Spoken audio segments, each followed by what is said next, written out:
সন্তান লাভের আপেল পড়া আমরা শিখে নিব। ঠিক আছে, অর্থাৎ অনেক দিনই ভাই বোনেরা বলেন যে হুজুর আমাদের বিবাহিত দাম্পত্য জীবন অনেক দিন পার হচ্ছে, আমরা স্বামী স্ত্রী দুজন একসাথে দীর্ঘদিন যাবত থাকতেছি, কিন্তু আমাদের সন্তান হচ্ছে না। ঠিক আছে, আসসালামু আলাইকুম ওয়া রাহমাতুল্লাহি ওয়া বারাকাতুহু।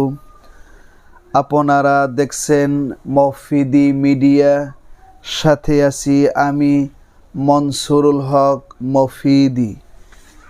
আজ আমরা সরাসরি পবিত্র কোরআন হাদিস রিসার্চ করে গবেষণা করে সুন্দর একটি তদবির, সুন্দর একটি আমল শিখে নিব।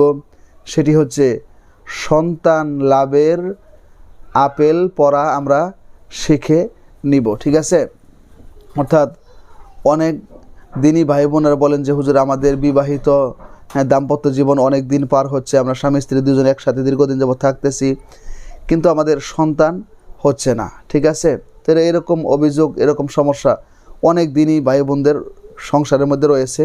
তো সন্তান যাদের নেই তারা জানেন যে কত কষ্টের মধ্যে আছেন। ঠিক আছে, তো এই সন্তান লাভের অনেক তদবির, অনেক আমল রয়েছে কোরআন হাদিসের মধ্যে।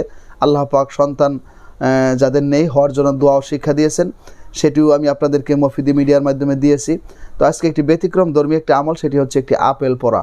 ঠিক আছে, এই দোয়ার মাধ্যমে আপনি নিজেই বাসায় বসে একটি আপেল পরে নিতে পারবেন, এবং এই আপেলটি এই নিয়মে, যে নিয়মে আপনাদেরকে আমি বলে দিব, স্বামী স্ত্রী দুজনে খাবেন, আপনাদের ইনশাআল্লাহ অল্প সময়ের মধ্যে আল্লাহ তাআলা বন্ধাত্ম নারীরও সন্তান দান করবে। ঠিক আছে, এবং যদি আপনি আমার সাথে যদি যোগাযোগ করেন, মোবাইল ফোনে আমি নিয়মও বলে দিতে পারবো, এবং কাছে আইসা যদি আপেল নিয়ে আসেন, আমিও কিন্তু আপনাদেরকে একটু কষ্ট করে আপনাদেরকে পরে দিতে পারবো। ঠিক আছে, তো আমার মোবাইল নাম্বারটি হচ্ছে 01725357513।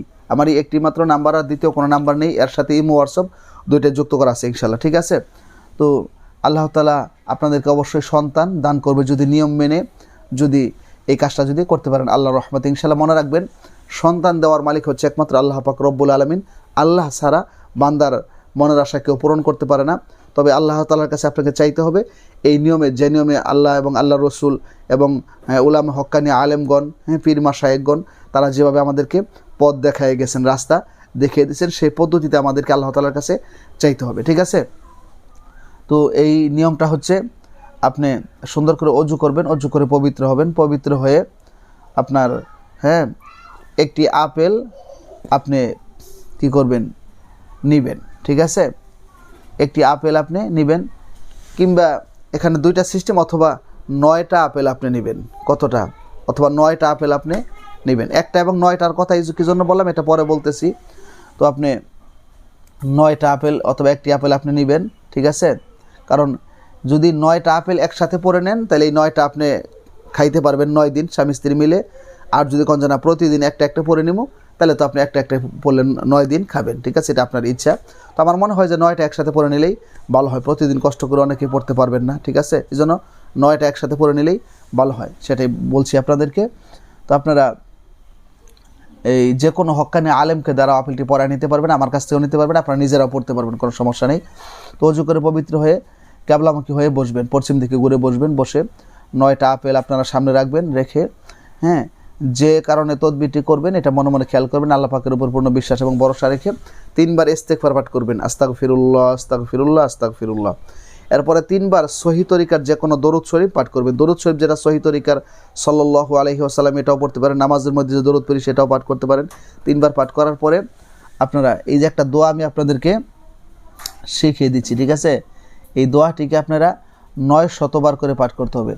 900বার করে পাঠ করতে হবে। দোয়াটি সহজ। দোয়াটি হচ্ছে হাম্মাল আমরু ওয়াজাআন নাসরু।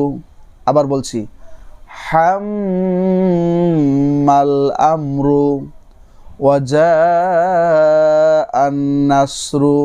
আবার বলছি, হাম্মাল আমরু ওয়াজাআন নাসরু। কে না বলতে পারবে?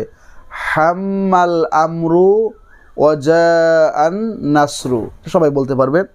900বার করে পাঠ করবেন। তবে আমলটি আপনাকে করতে হবে কখন, মনে রাখতে হবে কিন্তু, এটা একটা নতুন চাঁদ যখন উদিত হয়। ঠিক আছে, নতুন চাঁদ ওঠে না, ঠিক আছে, এই নতুন চাঁদ উদিত হওয়ার চাঁদের 1, 2, 3 তারিখের মধ্যে আপনাকে আমলটি করতে হবে। ধরেন আজকে চাঁদরা উঠছে, ঠিক আছে, নতুন চাঁদ, আজকে রাতেও আপনি আমলটি করতে পারেন, কিংবা আজকে চাঁদ উঠছে কালকে 2 তারিখ, কালকে আপনি আমলটি করতে পারেন, কিংবা আপনার চাঁদ উঠছে 3 তারিখ বা 3 দিনের মধ্যে করতে পারেন। তো টোটাল 3 দিনের মধ্যে করলে ভালো হয়। তারপর আরও 2 দিনে আমি আপনাদেরকে এখান থেকে দেখা যাচ্ছে বাড়িয়ে দিচ্ছি 5 দিন, ঠিক আছে। তো প্রথম চেষ্টা করবেন চাঁদের 1, 2, 3 তারিখের মধ্যে করার জন্য, যদি না হয় আরও 2 দিন অতিরিক্ত 5 দিন, তো 5 দিনের মধ্যে করার জন্য চেষ্টা করবেন। তবে 3 দিনের মধ্যে করতে পারলে ভালো হয়, তো 5 দিনের মধ্যেও করা যায়, ঠিক আছে। তো আপনি পরে এই আপেলটা আপনারা ধরেন মনে করেন যে 9টা আপেল আপনি পড়লেন, তো এই 9টি আপেল আপনারা 9টি আপেলের মধ্যেই ফু দিলেন। ফু দিয়ে আল্লাহ তাআলার কাছে যেরকম চান সন্তান সেটা মনে মনে খেয়াল করবেন। আল্লাহ তাআলা যেন এই তদবির উসিলা করে আমাদেরকে নিঃসন্তান না রাখে, আল্লাহ তাআলা যাতে আমাদেরকে সন্তান দান করেন, এটা মনে মনে খেয়াল করে ফু দিয়ে এই 9টা আপেল, ঠিক আছে, আপনারা স্বামী স্ত্রী মিলে 9 দিন খাবেন, ঠিক আছে। ধরেন একটা আপেল আজকে ব্যবহার করলেন, কেটে 2টা খণ্ড করে স্বামী 1 অংশ খাইলেন, স্ত্রী 1 অংশ খাইলেন, ঠিক আছে। তো খাবেন এবং এই যে 9 দিন আপনারা খাবেন, এই 9 দিনের মাঝখানে আপনারা স্বামী স্ত্রী কী করবেন, মিলন করবেন, ঠিক আছে। স্বামী স্ত্রী একত্রিত হবেন, মিলন করবেন, ঠিক আছে। এবং মানে কী কয় মিলন যে করবেন, এই মিলনটা আপনারা শেষ রাতে করার জন্য চেষ্টা করবেন, রাত্রি 12টার পরে, ঠিক আছে। শেষ রাত্রে মিলন করার জন্য চেষ্টা করবেন রাত্রি 12টার পরে। আগ রাতেও করতে পারবেন, কোনো সমস্যা নেই, তবে শেষ রাতে করাটা ভালো। তো আপনি অর্থাৎ এই সময় স্বামী স্ত্রী দুজনে কী করবেন, মিলন করবেন এই 9 দিনের ভিতরে, ঠিক আছে। আপনার যতবার সম্ভব হয় করবেন, ঠিক আছে, করবেন। তো আপনার এই স্বামী স্ত্রী দুজনে মিলন করবেন এবং 9 দিন 9টা আপেল খাবেন একই সিস্টেমে। আজকে 1, 2 স্বামী স্ত্রী দুজনে মিলা খাইলেন, এইভাবে কালকে খাইলেন এবং 9 দিন 9টা খাবেন, ঠিক আছে। এবং আল্লাহ পাক রব্বুল আলামিনের রহমতে আপনি এই তদবির যখন চলাকালীন সময় একটা মনে মনে খেয়ালও করবেন যে আল্লাহ যাতে এই কোরআনুল কারিমের উসিলায় আমাদেরকে, কোরআনুল কারিমের উসিলায় আল্লাহ তাআলা যাতে আমাদেরকে সন্তান দান করে, এবং এই তদবিরের প্রতি আমরা একিন বিশ্বাস নিয়ে কাজ করতেছি। আল্লাহ যাতে এর উসিলা করে আল্লাহ তাআলা যাতে আমাদেরকে নিঃসন্তান না রাখে, আল্লাহ যাতে আমাদেরকে সন্তান দান করে, ঠিক আছে। তো এই আপেলটি আপনারা খাবেন। তো আল্লাহর রহমতে যারা আপনারা নিঃসন্তান রয়েছে, যাদের সন্তান নেই, ইনশাআল্লাহ এই পবিত্র কোরআনুল কারিমের ওসিলায় আল্লাহ তাআলা আপনাদেরকে অবশ্যই সন্তান দান করবে। তো আশা করি যাদের সন্তান নেই আল্লাহ তাআলা আপনাদেরকে সন্তান দান করুক, যাদের এই সমস্যা রয়েছে আল্লাহ তাআলা সমাধান দান করুক, সেই প্রত্যাশায় আজকের মধ্যে এখানে বিদায় নিচ্ছি। তো আমার জন্য আপনারা দোয়া করবেন, আমিও আপনাদের জন্য দোয়া করি। আল্লাহ তাআলা যাতে আপনাদের সমস্যাগুলোকে দ্রুত সমাধান দান করুক, সেই প্রত্যাশায় আসসালামু আলাইকুম ওয়া রাহমাতুল্লাহি ওয়া বারাকাতুহু।